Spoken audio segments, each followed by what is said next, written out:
Здравейте от платформата Repair Service BG. Днес ще си говорим за Intercars интеграцията и как да настроите интеграцията с вашата фирма.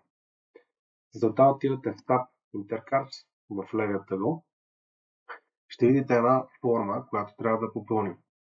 За да вземем тази информация, която ни трябва да влезете на вашия акаунт в Intercars.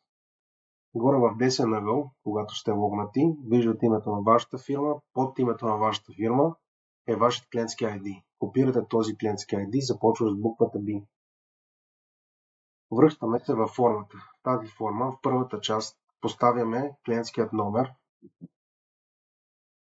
В номер 2 във формата поставяте името на вашата фирма, вашето име и фамилия, телефон за връзка, имейл адрес, на който да получите апликационните ключове.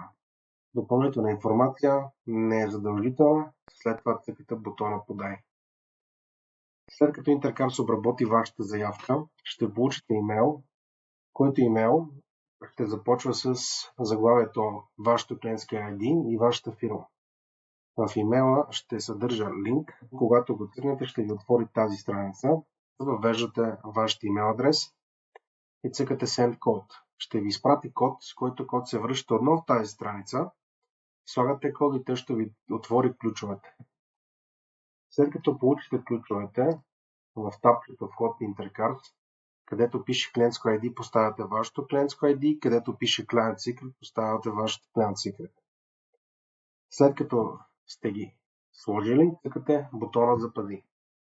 Същото нещо, същата информация може да поставите под профила в подтаб Intercars интеграция.